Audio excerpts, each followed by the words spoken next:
Gaslighting, a term we often associate with personal relationships, is a psychological manipulation technique designed to make someone doubt their perceptions, memory, or sanity. But what if we told you this tactic was not just confined to personal dynamics? It was weaponized on a global scale by European colonizers to subjugate entire nations and maintain control over their colonies. Today, we'll explore how gaslighting was systematically employed by colonial powers to dominate and suppress indigenous societies.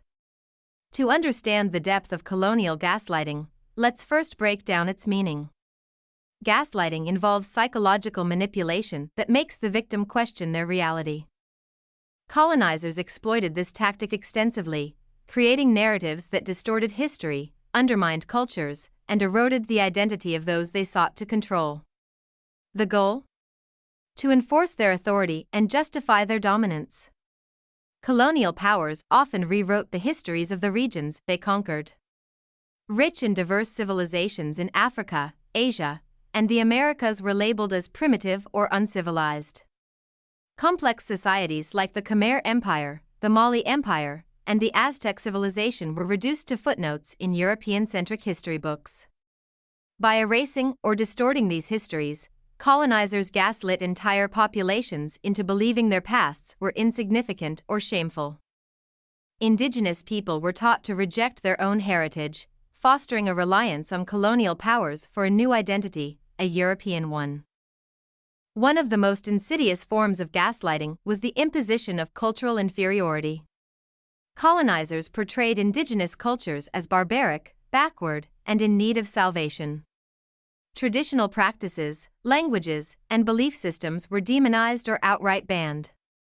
In contrast, European culture was elevated as the pinnacle of progress and civilization. Art, literature, and religion were weaponized to instill a sense of racial superiority. This narrative justified the exploitation of land, labor, and resources, while indigenous populations were conditioned to see themselves as inherently lesser. Colonial rulers actively worked to dismantle indigenous leadership structures. Traditional chiefs, elders, and spiritual leaders were often painted as corrupt, incapable, or tyrannical. This was a classic gaslighting tactic. By delegitimizing local authority, colonizers positioned themselves as the saviors who could bring order and justice. In some cases, indigenous leaders were replaced with European-appointed officials who acted as puppets for colonial interests. This undermined the trust and cohesion within indigenous communities, furthering the colonizers' grip on power. Control of education and knowledge was another powerful tool.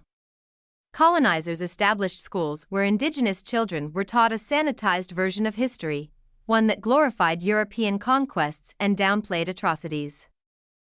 Traditional knowledge systems, from medicine to astronomy, were dismissed as superstition, while European science and philosophy were touted as universal truths. Over generations, this systematic manipulation created a disconnect between indigenous people and their ancestral knowledge, fostering dependency on colonial systems. The psychological effects of colonial gaslighting are profound and long-lasting.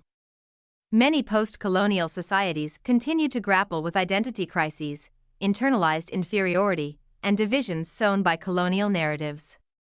Movements to reclaim indigenous history, language, and culture are ongoing, but the scars of manipulation remain visible.